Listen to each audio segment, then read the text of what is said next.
नमस्कार, स्वागत है आप सभी का BHU वर्ल्ड मालवीय एकेडमी के इस ऑनलाइन लर्निंग प्लेटफॉर्म पे। आज हम लोग बात करने जा रहे हैं BHU एंट्रेंस या फिर CUET या फिर CUCET के रीजनिंग के सिलेबस के ऊपर।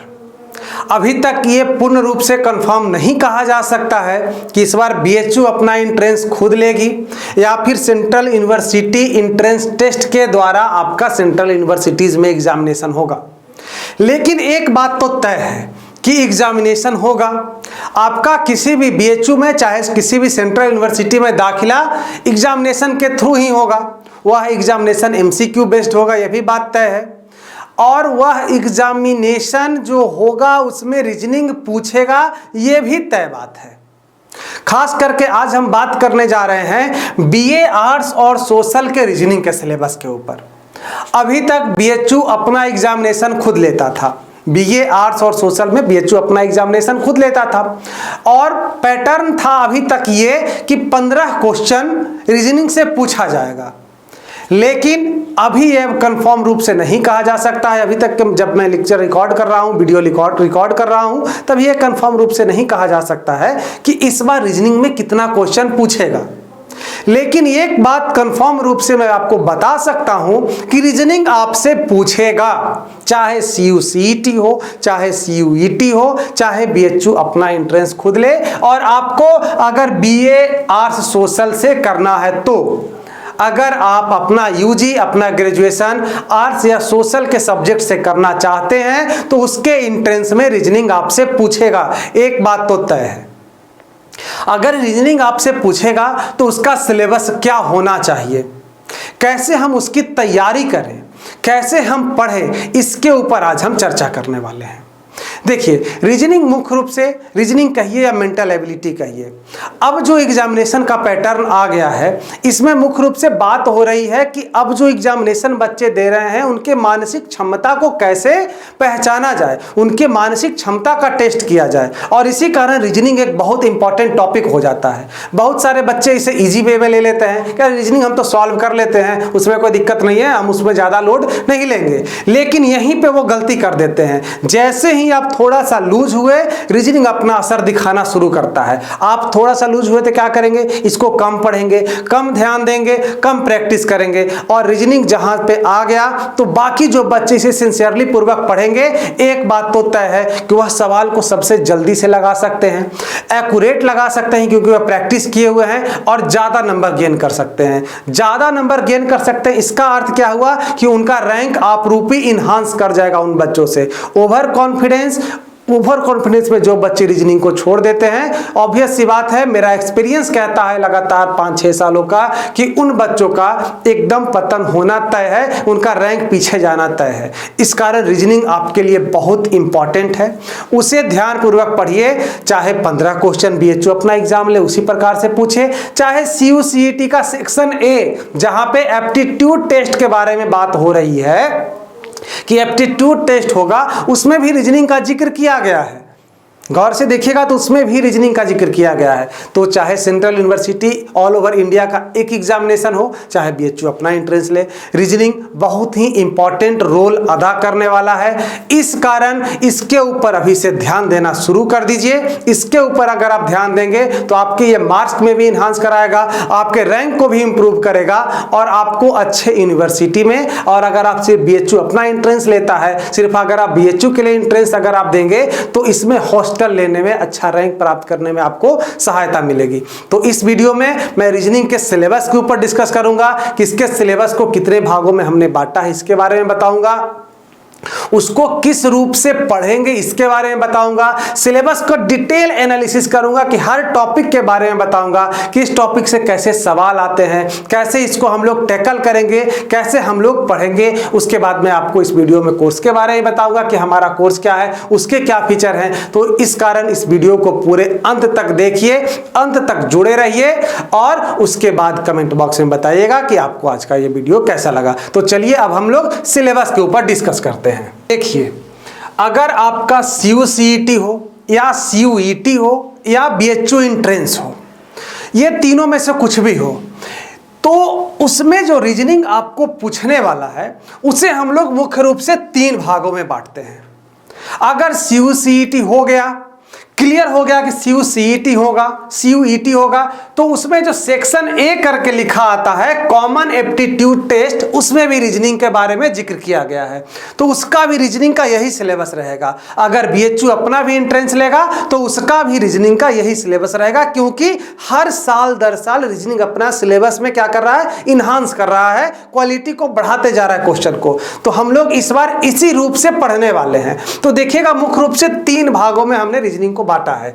Verbal reasoning, logical and analytical reasoning और नॉन वर्बल रीजनिंग, ये तीनों टाइप के रीजनिंग हम लोग इस बार डिस्कस करेंगे। तो ये बात आती है कि इसमें क्या होता है, इसमें क्या होता है और इसमें क्या होता है, इसको जरा सा डिटेल रूप से एक्सप्लेन कीजिए। तो आइए जरा सा डिटेल रूप से एक्सप्लेन करते हैं कि अब वर्बल रीजनिंग का सिलेबस क्या है, वर्बल रीजनिंग में कौन कौन से टॉपिक हमें पढ़ने होते हैं। तो सबसे पहला टॉपिक जो हम वर्बल रीजनिंग का कंप्लीट करेंगे वो रहेगा problem based on alphabet. Problem based on alphabet में मुख्य रूप से अल्फाबेट से रिलेटेड क्वेश्चन आते हैं। अल्फाबेट आप जानते हैं ए से लेकर जेड तक का होता है, लेकिन ये अल्फाबेट आपके पढ़ाई का बेस तो होता है, यहां रीजनिंग का भी बेस यही होता है। अगर आप रीजनिंग पढ़ रहे हैं तो उसका भी बेस यही प्रॉब्लम बेस्ड ऑन अल्फाबेट बनेगा, क्योंकि इसका यूज रीजनिंग के लगभग 10 से 12 टॉपिक में होता है।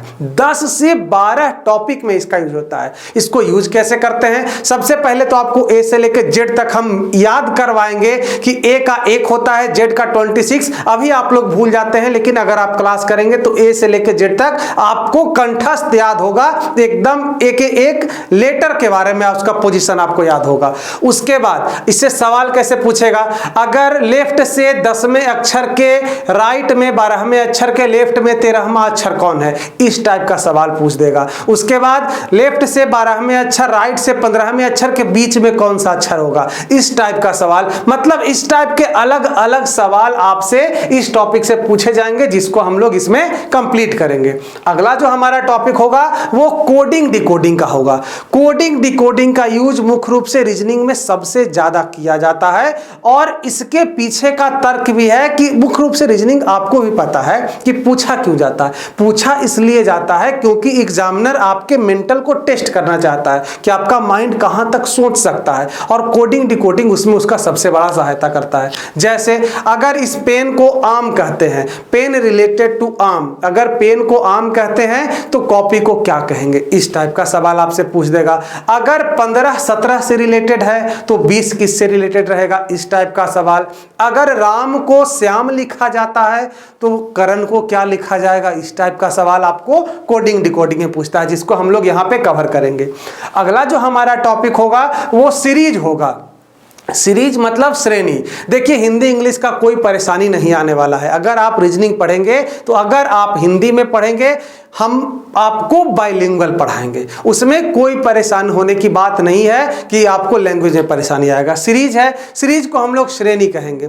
सीरीज मुख्य रूप से 2-3 टाइप के होते हैं। सबसे पहला आपका अल्फाबेटिकल सीरीज के बारे में हम लोग जानेंगे, फिर हम लोग अर्थमेटिकल या फिर न्यूमेरिकल सीरीज के बारे में जानेंगे, फिर हम लोग पिक्चर सीरीज के बारे में जानेंगे। मतलब सीरीज कई टाइप के होते हैं। जैसे आप लोग देखेंगे एग्जाम्पल में कि 2, 4, 6, 8, 10, अगला क्या होगा। ये तो सबसे सिंपल एग्जाम्पल है, लेकिन आपके एग्जामिनेशन में इतना आसान नहीं पूछने वाला है। आपके एग्जामिनेशन में घुमा के देगा, जैसे 5, 17, 53, तो अगला क्या होगा, इस टाइप का सवाल। अगर ये तो हो गया न्यूमेरिकल का।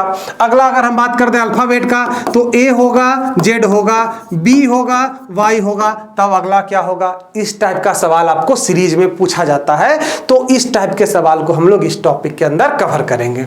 अगला जो हमारा टॉपिक होगा वो होगा क्लासिफिकेशन, मतलब वर्गीकरण। वर्गीकरण क्लासिफिकेशन कैसे, इस टाइप के क्वेश्चन में आपको एमसीक्यू देता है, आपको पता है एमसीक्यू में अगर बाय द वे अगर सवाल है तो उसमें 4 ऑप्शन पहले से दे दिए हैं, ए बी सी डी, और इसमें कहेगा कि 3 ऑप्शन अपने आप में समान है और चौथा अलग है, तो उसको अलग कैसे छांटेंगे हम लोग। इस वाले टॉपिक में हम लोग इसे सीखेंगे कि अगर कोई 3 ऑप्शन आपस में समान है तो चौथा को अलग हम लोग कैसे करेंगे। तो इसका भी बहुत सारा मेथड होता है, ऐसे नहीं होता है कि जो मन में आया उसको अलग करके रख दिए, उसका बहुत सारा मेथड होता है। स्टेप बाय स्टेप हम लोग इस वाले सेक्शन में कवर करेंगे। अगला जो हमारा आएगा वो एनालॉजी आएगा। एनालॉजी भी रीजनिंग का एक बहुत ही इंपॉर्टेंट पार्ट है। एनालॉजी भी हम लोग सीखेंगे कि अगर इसमें जो इस टाइप के जो सवाल आते हैं एनालॉजी से रिलेटेड, एनालॉजी को हम लोग इंग्लिश हिंदी इसका पता नहीं क्या होता है, लेकिन एनालॉजी को हम लोग एनालॉजी ही कहते हैं और इससे भी हम लोग सीखने का प्रयास करेंगे। एनालॉजी में भी सवाल अगर आपसे पूछेगा तो रिलेशन से ही सवाल पूछता है, न्यूमेरिकल से पूछ दे चाहे अल्फाबेटिकल से पूछ दे, इस टाइप का सवाल ही एनालॉजी में पूछा जाता है। अब आता है अगला जो हमारा टॉपिक है वो ब्लड रिलेशन। ब्लड रिलेशन जिसे रक्त संबंध कहा जाता है।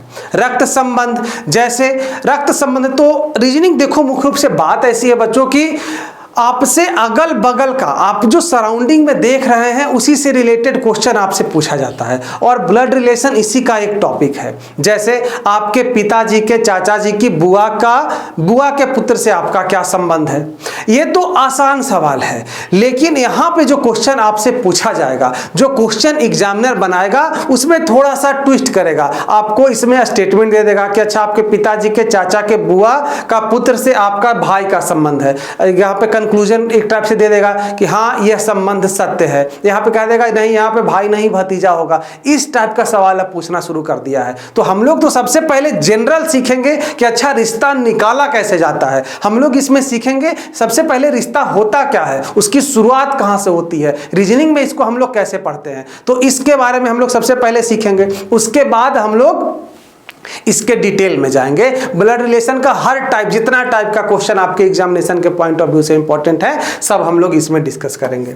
अगला जो हमारा टॉपिक आएगा वर्बल का वो होगा डायरेक्शन टेस्ट। डायरेक्शन टेस्ट का मतलब दिशा से रिलेटेड, मतलब डायरेक्शन जो आप लोग जानते हैं, जैसे कि अच्छा किसी को अपना घर जाना हो, किसी को बाय द वे कहीं भी जाना हो, तो अच्छा तुम यहाँ से 1 किलोमीटर सीधे चले जाना, फिर बाएं मुड़ जाना, फिर दाहिने मुड़ जाना, फिर 25 डिग्री के एंगल पे मुड़ के चले जाना वहां पे, ऐसा रिलेशन होगा। जैसे अगर राम को श्याम के घर जाना है, क्वेश्चन आपसे दे दिया कि राम का घर श्याम से 10 मीटर पूरब, वहां से बाएं मुड़ने पे 10 मीटर पश्चिम, वहां से दाहिने मुड़ने पे 10 मीटर उत्तर, तो बताइए राम का घर श्याम के घर से किस दिशा में है। इस टाइप का सवाल आपसे पूछ देगा। तो मतलब सवाल का लेवल अब दिन प्रतिदिन ऊंचा होता जा रहा है और हम लोग भी जो पढ़ाई करेंगे अब उसी लेवल से करना शुरू करेंगे। तो डायरेक्शन टेस्ट में हम लोग इस टाइप के सवाल को सॉल्व करेंगे। अगला जो सवाल आएगा हमारा रैंकिंग का सवाल आएगा, रैंकिंग का टॉपिक आएगा। रैंकिंग के टॉपिक में मुख्य रूप से किसका डिस्कस किया जाता है, जैसे कोई क्लास में 10 बच्चे हैं तो 10 बच्चे में बाएं से चौथे के दाहिने में छठा पे अगर आपसे पूछ दे, जैसे 10 बच्चे हैं, राम बाएं से चौथे पे बैठा हुआ है तो दाहिने से इसका रैंक क्या होगा, इस टाइप का सवाल। जैसे अगर 20 बच्चों एक पंक्ति में एक तरफ मुंह करके बैठे हुए हैं तो अगर राम बाएं से छठे स्थान पे है, श्याम दाहिने से 8वें स्थान पर है, तो इन दोनों के बीच में कितने बच्चे बैठे हुए हैं, इस टाइप का सवाल रैंकिंग में पूछा जाता है। और सवाल का स्टैंडर्ड कई प्रकार का होता है, कई टाइप का सवाल होता है, जिसे हम लोग इस टॉपिक के अंतर्गत कवर करेंगे। अगला जो हमारा आएगा टॉपिक वो रहेगा डाइस। डाइस मतलब पासा, जो आप लूडो में खेलते हैं उसी पासा के बारे में हम बात कर रहे हैं। तो लूडो में आप खेलते हैं डाइस, लेकिन वह डाइस आपको यहाँ एग्जामिनेशन में भी मार्क्स दिलवा सकता है और उससे भी रिलेटेड क्वेश्चन पूछे जा सकते हैं। कैसे क्वेश्चन पूछे जाएंगे, तो इसमें डाइस 2 प्रकार का होता है, उसके बारे में जिक्र करेंगे।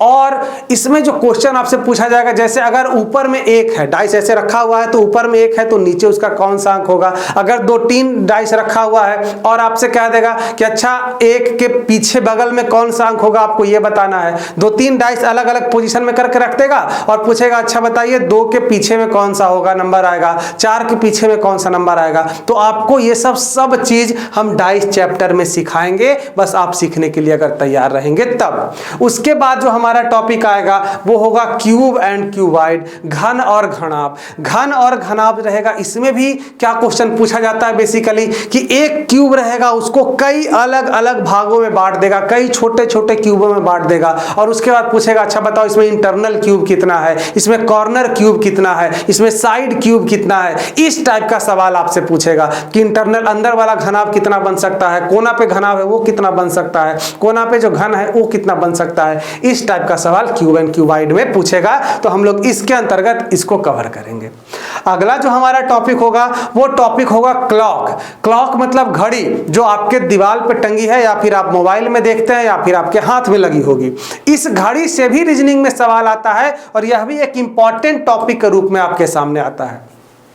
कैसे सवाल इससे बनता होगा? इससे सवाल बनता है कि यदि आपके घड़ी में 2:20 हो रहा है तो जो आवर का निडिल है और जो मिनट का निडिल है उसके बीच के कितना एंगल बना है। अगर 1:40 है तब कितना एंगल बना है, कितनी बार 0 डिग्री बना रहा है, कितनी बार 180 डिग्री बना रहा है। इस टाइप का कई प्रकार का सवाल इस क्लॉक में पूछा जाता है, जिसे हम लोग मेन जब टॉपिक पढ़ेंगे तो उसमें इसको कवर करेंगे। तो ये क्लॉक आपके लिए इंपॉर्टेंट टॉपिक बन के आ जाएगा।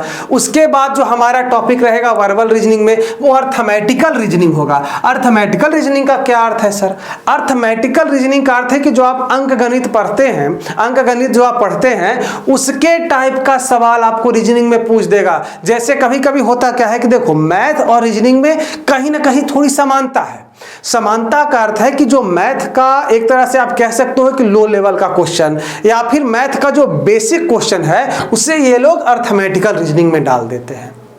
आज जब बीएचयू का एंट्रेंस हो रहा था, बीएचयू जब अपना एंट्रेंस लेता है तो उसमें कभी कभी क्या करता है कि रीजनिंग में ज़्यादातर अर्थमेटिकल रीजनिंग का यूज कर लेता है, बेसिक मैथ का यूज कर लेता है। तो हम लोग इस बार अर्थमेटिकल रीजनिंग को भी इसमें कवर करेंगे। कई टाइप के अर्थमेटिक में जो सवाल आते हैं, खास करके नंबर सिस्टम से, वर्क एंड टाइम से, स्पीड टाइम डिस्टेंस है, वो सब का जो बेसिक होता है उसको भी हम लोग इसमें कवर करेंगे। अगला जो हमारा आएगा अरेंजमेंट ऑफ वर्ड्स आएगा। अरेंजमेंट ऑफ वर्ड्स क्या होता है सर? तो कई तरह के आपको लेटर दे देंगे और आपसे कहेंगे इससे टोटल कितने शब्द बनाए जा सकते हैं। इस टाइप का सवाल इसमें पूछ देगा। और भी कई तरह के पजल दे देगा, उसमें फिर वर्ड्स बैठाएगा, कहेगा कि इससे कितने शब्द बनाए जा सकते हैं। इस टाइप का सवाल आपसे दे देगा। तो ये अरेंजमेंट्स ऑफ वर्ड्स में हम लोग इसको कवर करेंगे। कैलेंडर, ये इसका एक इंपॉर्टेंट टॉपिक बन के आ जाता है। कैलेंडर भी हम लोग पढ़ेंगे। कैलेंडर में क्या पूछा जाएगा? जैसे आपसे पूछ देगा एग्जामिनेशन में, अच्छा बताओ 15 अगस्त 1947, 15 अगस्त 1947 को कौन सा दिन था? आपसे सीधे पूछ देगा। तो आप कैलेंडर तो निकालने नहीं रहेंगे वहां पे, क्योंकि आपके पास मोबाइल नहीं रहेगा। तो आपको मैं उसका ट्रिक सिखाऊंगा कि कैसे हम लोग डेट निकालते हैं, कैसे हम लोग डे निकालते हैं, कैसे हम लोग, अगर आज का दिन आपको पता है तो आज के आप 99 साल बाद कैसे दिन निकाल लेंगे। आप सब कुछ चुटकियों में बनाने लगेंगे इस कैलेंडर चैप्टर को पढ़ने के बाद। अगला जो हमारा आएगा वो वर्ड फॉर्मेशन आएगा। वर्ड फॉर्मेशन में लगभग अरेंजमेंट ऑफ वर्ड के टाइप का ही टॉपिक होता है, उसे हम लोग कवर करेंगे। उसके बाद जो हमारा आएगा मिसिंग नंबर आएगा। मिसिंग नंबर क्या होता है? तो मिसिंग नंबर में जैसे आपको बहुत सारा इसे एक सीरीज के रूप में ही नंबर दे दिया, बाय द वे मान के एक सीरीज ही दे दिया और अगला नंबर आपसे पूछ रहा है, वो भी मिसिंग नंबर के टर्म में आ जाता है। और मिसिंग नंबर के टर्म में खास करके पिक्चर बना देगा और उसमें भी अगर पिक्चर में इस टाइप का आपको दे देगा ये, लेकिन ये वर्बल में नहीं आएगा, लेकिन आपको इस टाइप का सवाल भी मिसिंग नंबर में कभी कभी मिल सकता है। तो मिसिंग नंबर आपको यहाँ पे आ जाएगा। खास करके वर्बल रीजनिंग में नहीं आएगा, लेकिन यहाँ पे आ गया, इस कारण मैं आपको बता दे रहा हूँ कि यहाँ पे कुछ दिए रहेंगे नंबर और आपको यहाँ पे पूछ देगा। तो मिसिंग नंबर से भी हम लोग क्या करेंगे, इसको कवर करेंगे। और लास्ट में मिसलेनियस होता है। मिसलेनियस क्या होता है कि अगर कोई और टॉपिक जो लगे पढ़ाते पढ़ाते कि नहीं ये भी इंपॉर्टेंट है एग्जामिनेशन के पॉइंट ऑफ व्यू से, कई तरह के एग्जामिनेशन में इस टाइप का सवाल भी पूछा जा रहा है, तो हम लोग इसको इसमें शामिल कर लेंगे। मतलब किसी भी टॉपिक को हम लोग वर्बल रीजनिंग में छोड़ने नहीं जा रहे हैं। सब कुछ पढ़ेंगे, बेसिक से पढ़ेंगे और उस लेवल तक पढ़ेंगे जहां तक आपके एग्जामिनेशन के पॉइंट ऑफ व्यू से इंपॉर्टेंट है। बस आप पढ़ने की अपने अंदर जज्बा जगा लीजिए, हिम्मत कर लीजिए। अगला जो हमारा आएगा रीजनिंग में वो आएगा लॉजिकल एंड एनालिटिकल रीजनिंग। आजकल के एग्जामिनेशन का सबसे फेवरेट टॉपिक। आजकल के एग्जामिनेशन में अगर रीजनिंग पूछ रहा है, आपके एग्जामिनेशन में अगर रीजनिंग पूछ रहा है, तो बहुत हद तक संभावना है कि इससे जरूर क्वेश्चन रखेगा, क्योंकि आजकल के ट्रेंडिंग में यही टॉपिक चल रहा है, इसी टाइप का रीजनिंग चल रहा है, लॉजिकल एंड एनालिटिकल। मतलब वह आपके माइंड को अब सिर्फ ये नहीं देख रहा है कि आप सिर्फ प्रॉब्लम सॉल्व कर पाते हैं, अब आपके वो लॉजिक को देख रहा है कि आप किस लॉजिक से किसी प्रॉब्लम को टैकल करते हैं। जैसे बाय द वे आपको किसी घोड़े को बाय द वे यहां से कहीं ले जाना है, आपके मार्केट में ले जाना है, आपके घर से मार्केट में ले जाना है, तो वह नहीं देखेगा। पहले आपका क्या था टास्क, पहले जो क्वेश्चन आता था रीजनिंग का वो आता था कि अच्छा घोड़े को अपने घर से कहीं मार्केट में ले जाना है, तो कैसे ले जाओ, मतलब तुम्हारा है, बस मार्केट में पहुंचा दो, मतलब कि आंसर निकाल दो, आपका कहानी खत्म।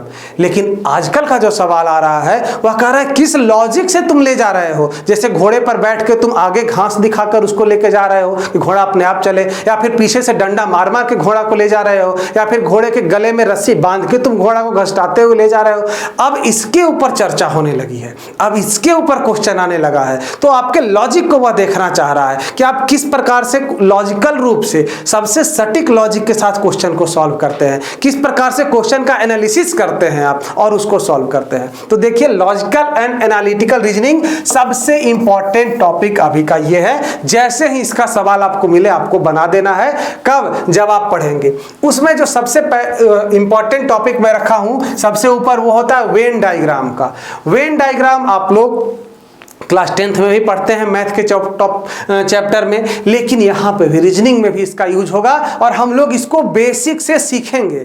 जैसे आपसे कह दिया कि यहाँ पे क्या है, ह्यूमन है, यहाँ पे ह्यूमन है और यहाँ पे मेल है और यहाँ फीमेल है, इसका वेन डायग्राम बनाइए। तो हम लोग मानेंगे अगर ये ह्यूमन है तो यहाँ पे मेल आ गया और ये वाला जो आ गया ये फीमेल का पार्ट आ गया, यहाँ पे क्या आ गया, ये मेल का पार्ट आ गया, ये फीमेल, ये दोनों ह्यूमन के अंदर में ही है, मेल है ये फीमेल है, ह्यूमन के अंदर में ही है। तो इस टाइप का सवाल आपसे पूछेगा कि अच्छा 2-3 दे देगा आपको इसी प्रकार से वर्ड और कहेगा अच्छा बताओ इसका वेन डायग्राम क्या होगा। 4 ऑप्शंस में रहेंगे, 4 ऑप्शंस में आपको खोजना होगा।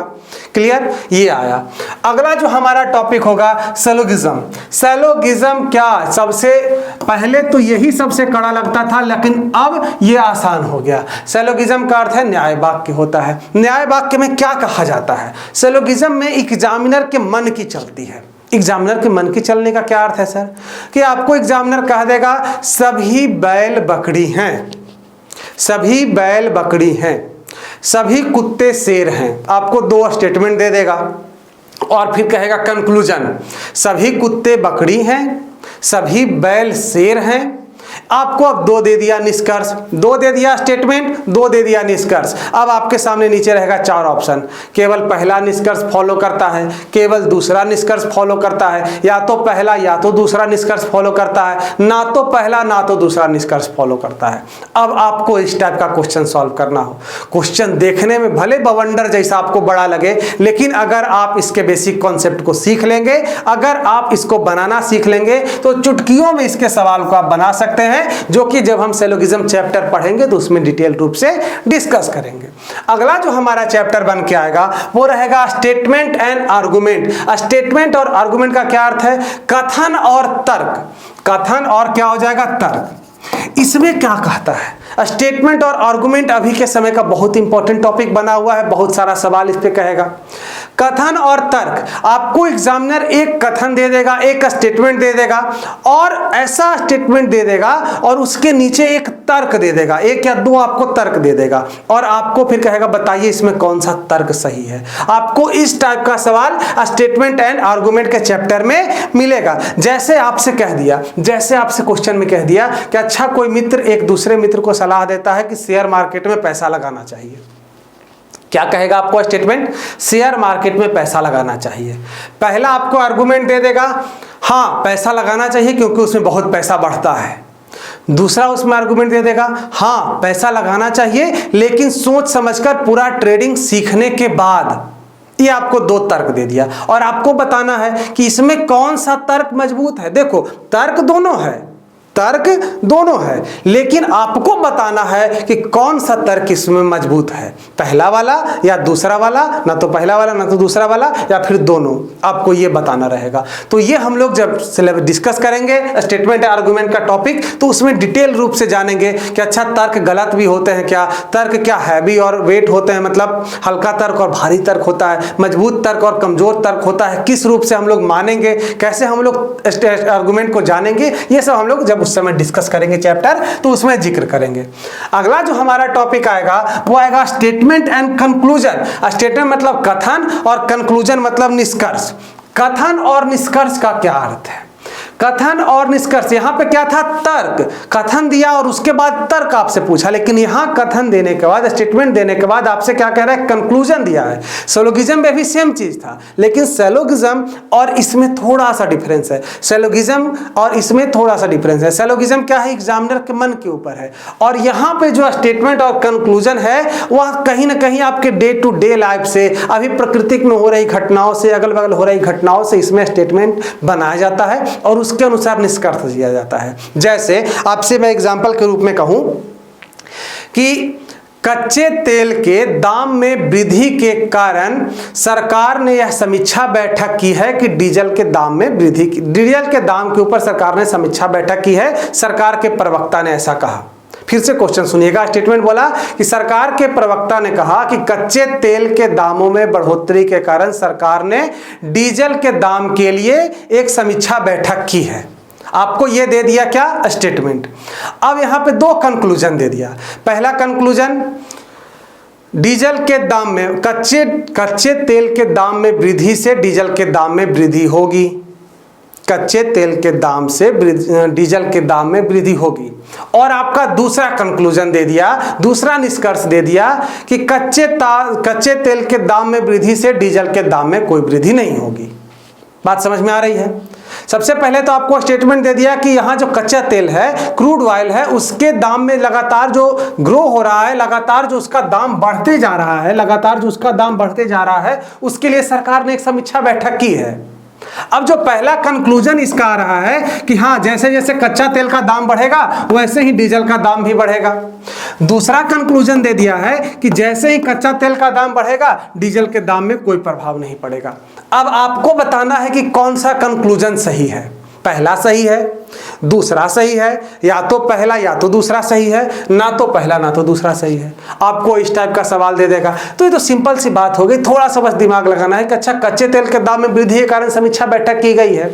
अब पहला कह रहा है कि कच्चे तेल के दाम में अगर वृद्धि होगी तो ऑब्वियस सी बात है इसके दाम में वृद्धि होगी, और दूसरा कह रहा है कच्चे तेल के दाम में वृद्धि होगी तो डीजल के दाम में कोई परिवर्तन नहीं होगा, मतलब सरकार इसको कंट्रोल करेगी। तो ऑब्वियस सी बात है पहला भी सही हो सकता है, कच्चे तेल के दाम में वृद्धि होगी तो सरकार कहां से अपना पैसा देगी, तो भी अपने डीजल के दाम में वृद्धि करेगी।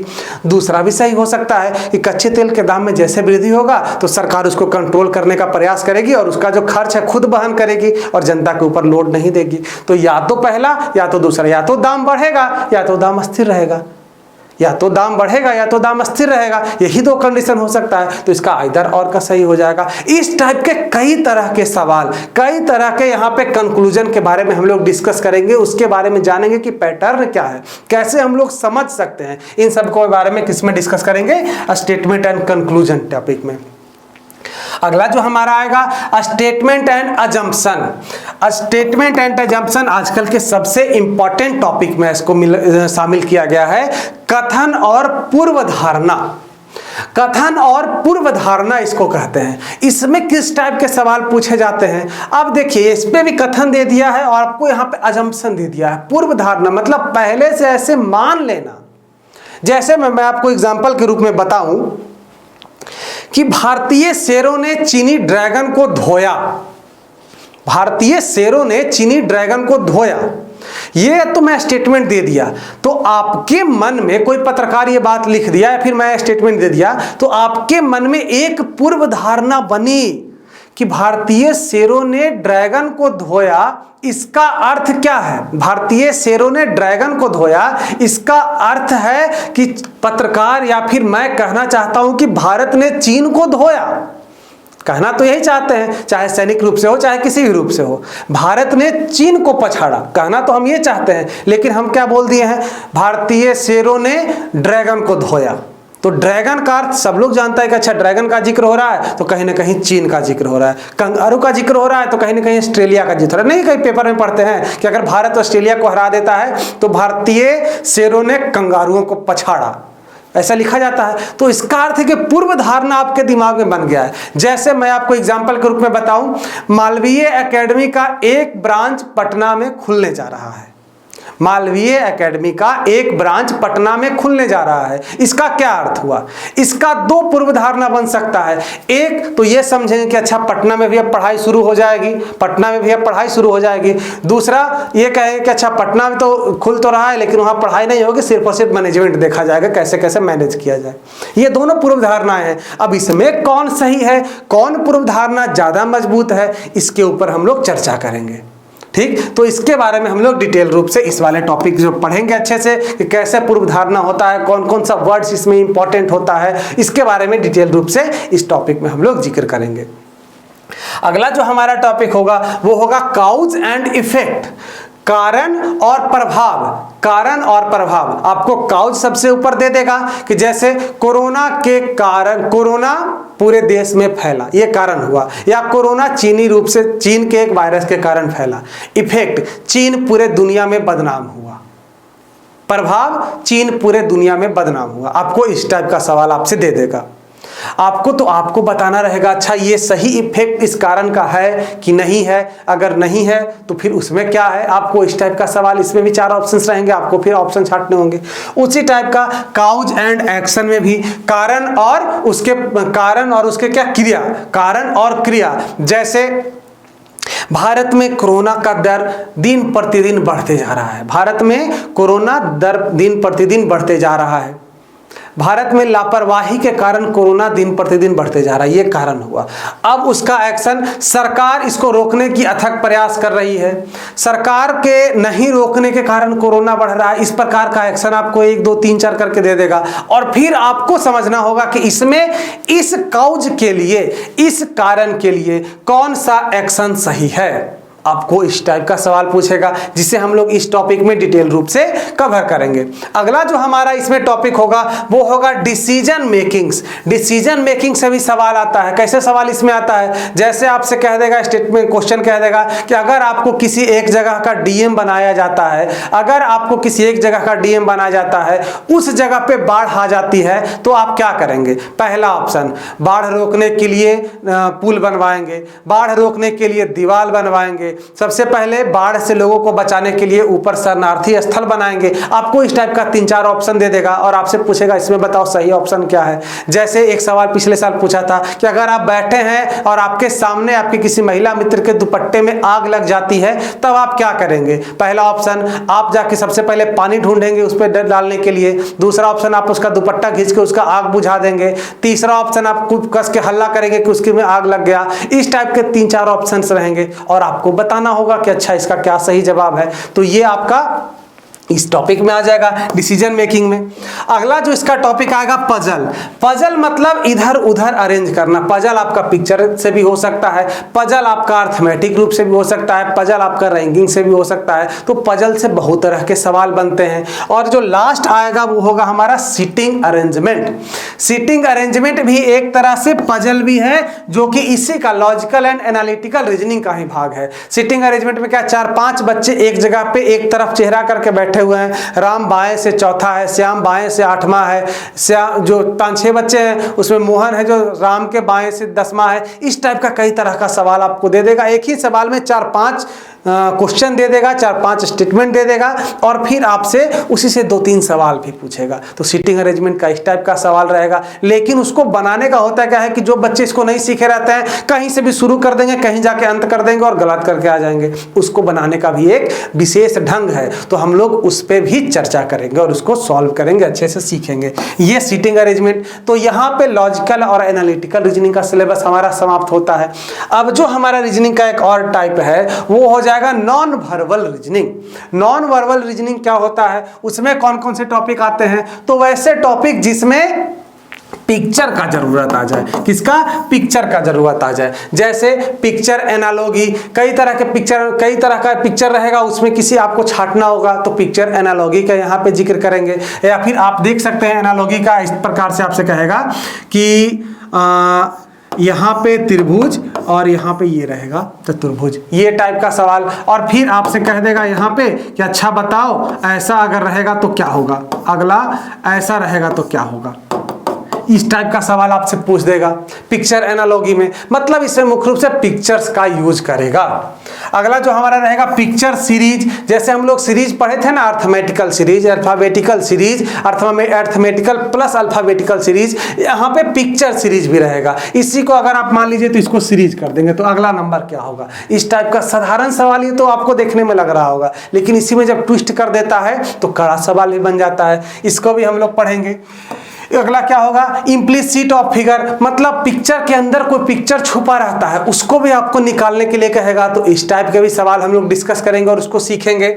इनकम्प्लीट फिगर, मतलब एक आपको पिक्चर बना देगा और एक एरिया, जैसे आपके सामने एक पिक्चर बना देगा, इस एरिया को खाली रखेगा और 4 ऑप्शन देगा कि अच्छा बताओ यहाँ पे कौन इसमें भरेगा जिससे पूरा पिक्चर कंप्लीट हो जाए। तो इस टाइप का भी सवाल आपसे पूछेगा जिसको हम लोग सीखेंगे। एम्बेडेड फिगर एक तरह से वही है, इम्प्लिसिट फिगर मतलब अंदर छुपा हुआ है तो उसको खोजना रहेगा। वाटर इमेज और मिरर इमेज, वाटर इमेज और मिरर इमेज भी बहुत ज़्यादा पसंदीदा टॉपिक है कभी कभी रीजनिंग के लिए, कि अगर किसी पिक्चर को वाटर में देखेंगे तो कैसा इमेज बनेगा, 4 ऑप्शंस रहेगा, उसमें आपको एक टिक करना होगा। मिरर इमेज, अगर किसी पिक्चर को मिरर के सामने रखा जाएगा तो वह कैसा इमेज देगा, तो इसको भी हम लोग सीखेंगे, अच्छे से सीखेंगे जब हम लोग मेन टॉपिक पढ़ेंगे। और अगला जो हमारा आएगा वो पेपर कटिंग आएगा, कि आपके सामने एक पेपर दिख देगा ऐसे और उसमें कई तरह से कट करेगा। आपके सामने ऐसे एक पेपर रख देगा, उसमें कई तरह से कट करेगा, जैसे यहाँ पे कट कर दिया तो ऐसे रहेगा, और फिर आगे कर दिया, यहाँ पे कट कर दिया तो फिर ऐसे रहेगा, ऐसे रहेगा। इस टाइप का सवाल पूछेगा तो बताएगा अगला क्या होगा। या फिर अगर पेपर कटिंग करते करते मोड़ दिया और जब उसको ओपन करेंगे तो कैसा दिखेगा, इस टाइप का सवाल पेपर कटिंग के टॉपिक में आता है और हम लोग इसे डिस्कस करेंगे अपने टॉपिक पढ़ते समय। इसको डिटेल रूप से डिस्कस करेंगे कि इसे कैसे अटेम्प्ट लिया जाता है, क्वेश्चन को कैसे बनाया जाता है। तो ये हमारा रीजनिंग का सिलेबस था। इस पूरे सिलेबस को एकदम प्रॉपर वाइज में डिटेल वाइज से डिस्कस करने के लिए, अगर आपको भी पता है कि आपके एग्जामिनेशन के लिए रीजनिंग कितना इंपॉर्टेंट है, रीजनिंग अब जब इतना इंपॉर्टेंट हो जाता है तो आपको इसको प्रॉपर वे में पढ़ना भी पड़ेगा। अगर कोई बच्चा यह समझ लेगा कि अच्छा रीजनिंग तो अब साधारण चीज है, हम ऐसे ही बना लेते हैं, हल्के में जो भी बच्चा लेता है वह समझिए कहीं ना कहीं अपना मार्क्स लूज ही करेगा, और एक बार मार्क्स लूज किया मतलब आपका रैंक बहुत पीछे जाएगा। और अगर इसे प्रॉपर वाइज में पढ़ना है तो BHU वर्ल्ड मालवीय एकेडमी ने अपना कोर्स भी लॉन्च कर दिया है।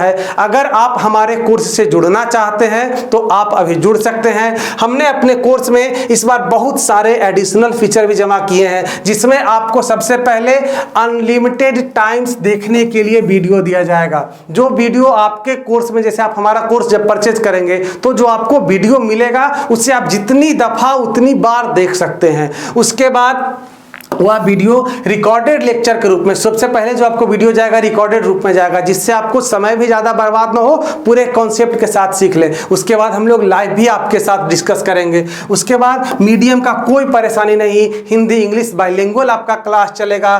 पर डे आपको 1 से लेकर 3 क्लास मिलेगा, जिसका ड्यूरेशन 1 से 1.5 घंटे का रहेगा। अगर आप हमारे कोर्स परचेज करते हैं तो पर डे आपको 1 से 3 क्लास मिलेगा, मंडे टू सैटरडे, सोमवार से लेकर शनिवार तक, और संडे आपको रिवीजन करवाया जाएगा।